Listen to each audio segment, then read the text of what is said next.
Assalamualaikum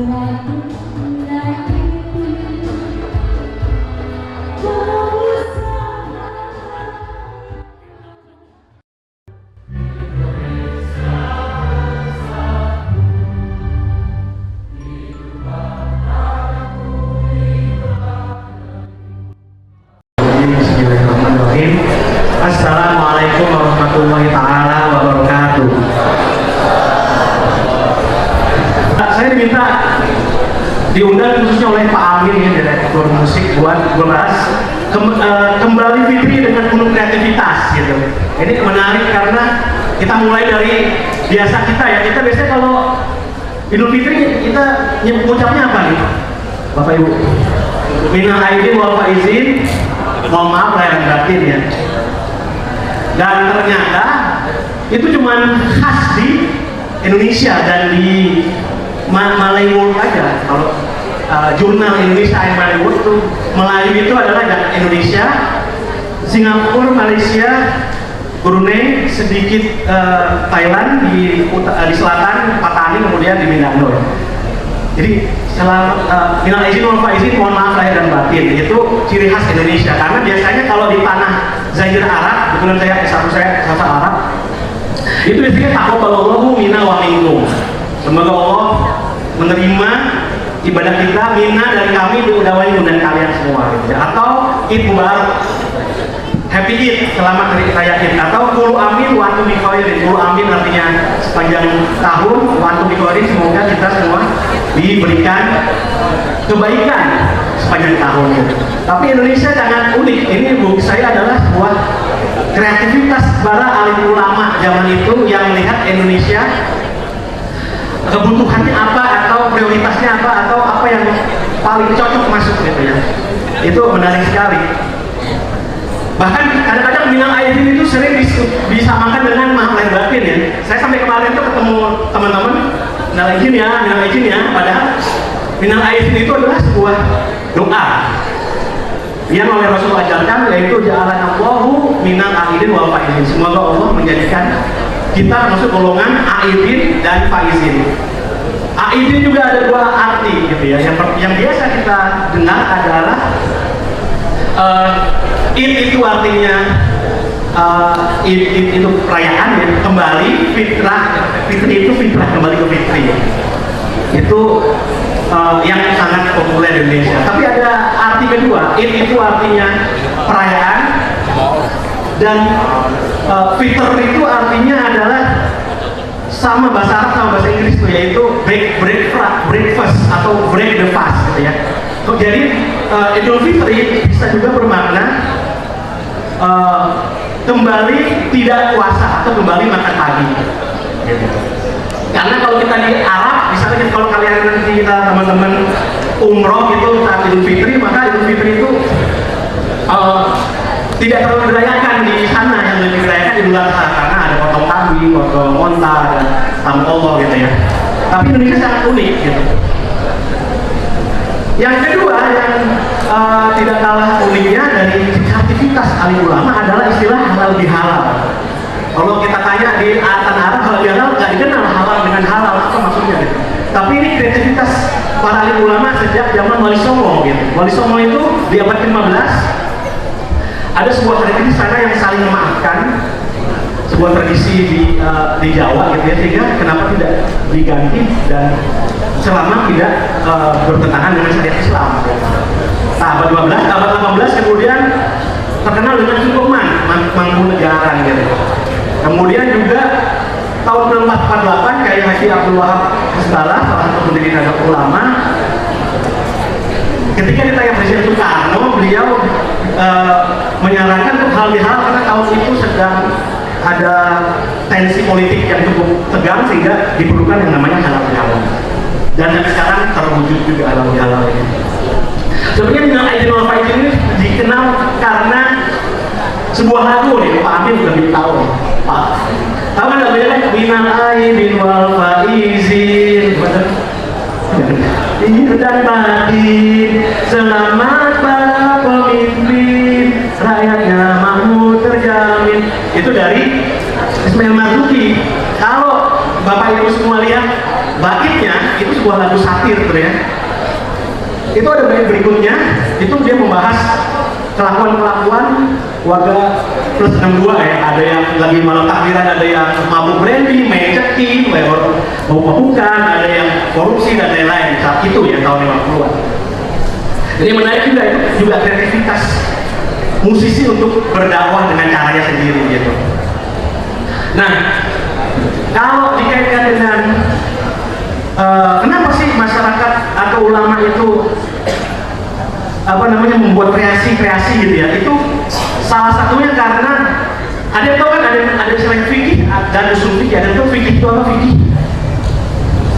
Fikih ya, misalnya cara sholat ya kan, cara puasa itu untuk merumuskan fikih ada namanya usul fikih. Biasanya kita tahu sumbernya adalah Quran, Sunnah, ijma itu adalah kesepakatan para ulama, dan juga kias itu artinya analogi. Misalnya zaman Rasul tidak ada narkoba, adanya khamar, minuman keras. Jadi mengkiaskan kalau sesuatu yang memabukkan itu haram, maka narkoba haram juga, seperti itu.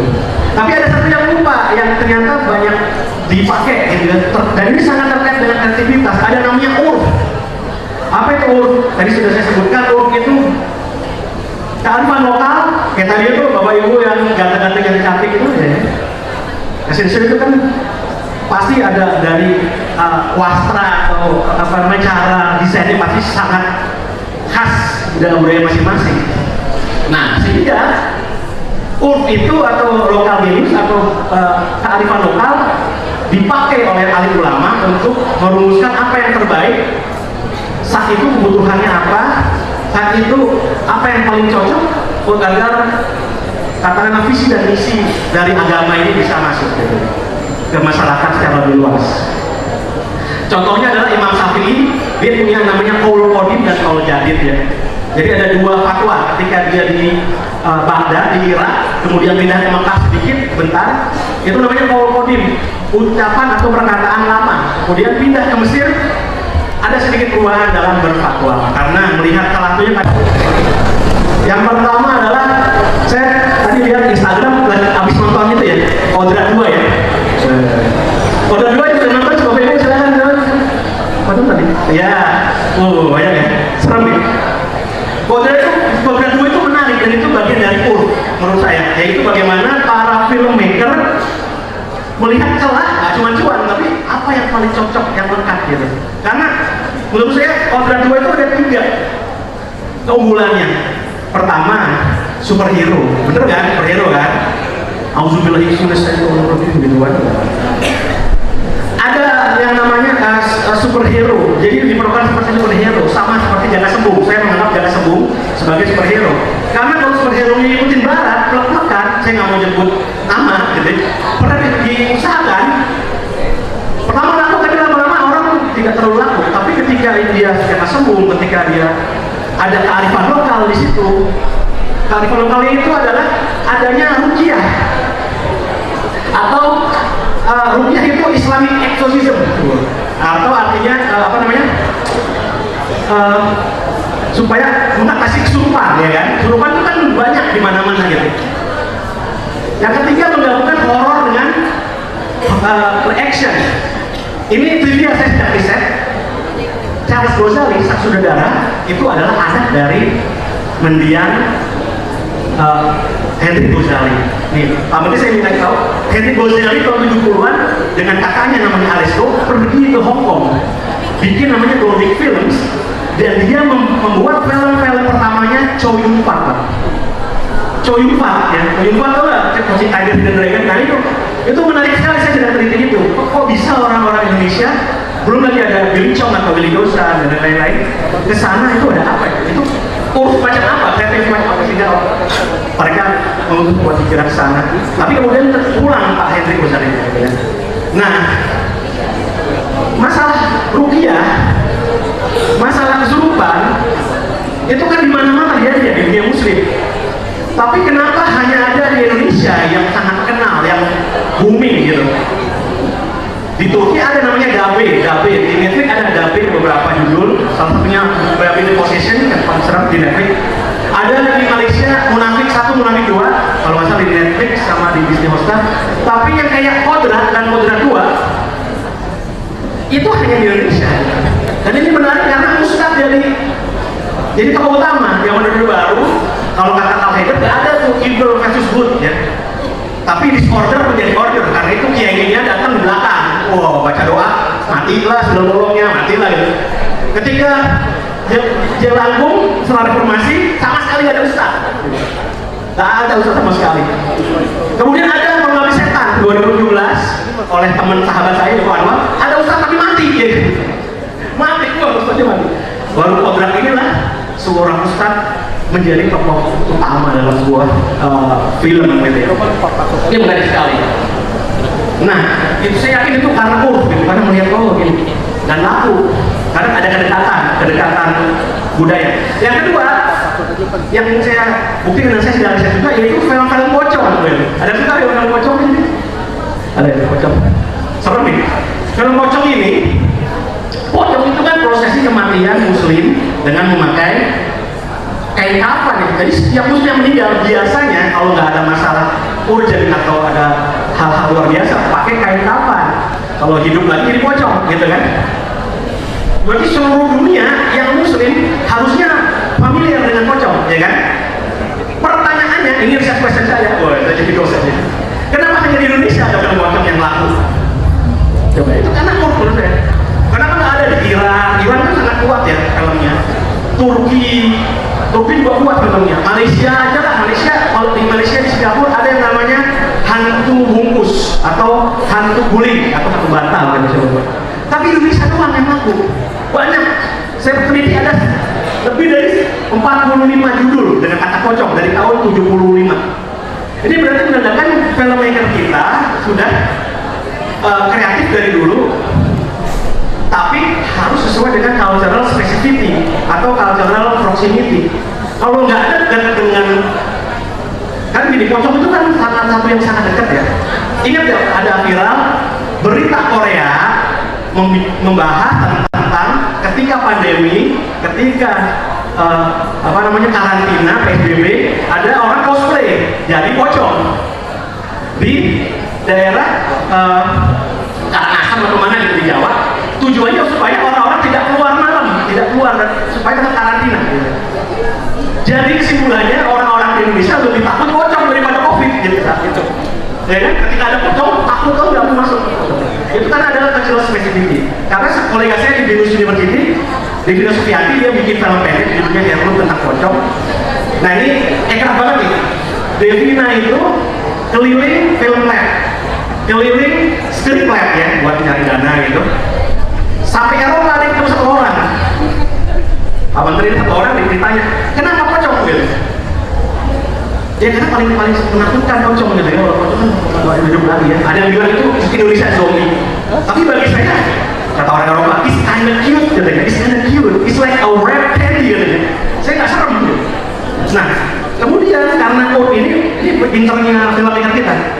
Yang serem, ini riset juga saya juga. Yang serem itu bukan pocongnya, tapi beyond the pocong. Kalau kita nonton film misalnya pocong di Origin atau apa, itu yang ada ilmu hitam, Banaspati, ya kan? Ada dendam sumat, ada unfinished business, ada. Jadi yang pocong sehingga ketika dibuat pasar internasional, mereka juga memahami gitu karena satu ada yang namanya naratif horor. Yang horor itu ceritanya bukan jump scare. Saya salah yang paling gak suka dengan jump scare. Karena apa? Kalau jump scare, ketika musiknya berubah, nah itu masih serem nih gitu. Pasti udah ketebak. Tapi kalau yang serem itu naratifnya, semua satu kampung menyeramkan gitu, satu kampung punya ideologi ya kayak Robotan Jahanam misalnya. Itu justru serem karena itu storytelling sama story itu sangat penting gitu. Nah, filmmaker kita itu sangat bisa gitu. Bahkan sudah terbukti beberapa film kita ditonton dan laku di luar negeri ya, tidak hanya di Jira. Mungkin itu saja dari saya. Jadi urf ini sangat penting, kearifan lokal, sesuatu. Urf itu dari kata-kata arofa ya arifu. Ya, orangnya namanya Arif, namanya Pak Arif. Ada Pak Arif ini namanya Arif bijaksana gitu ya. Terus ilmunya namanya irfan, ilmu tentang kebijaksanaan. Sesuatu yang dianggap uruf itu adalah sesuatu yang dianggap baik oleh masyarakat saat itu. Namanya ma'ruf. Kalau istilah bukan soto ya. Kalau amal ma'ruf nahi munkar yang disebut dengan ma'ruf kan ada hasan, ada khair ya kan. Kebaikan itu banyak bahasa Arab. Tapi di situ disebut ma'ruf, sesuatu yang memang sudah diakui atau disepakati bahwa itu baik oleh sebuah kelompok gitu. Oke, itu saya tutup dengan burung Irian, burung cendrawasih. Cukup sekian dan terima kasih.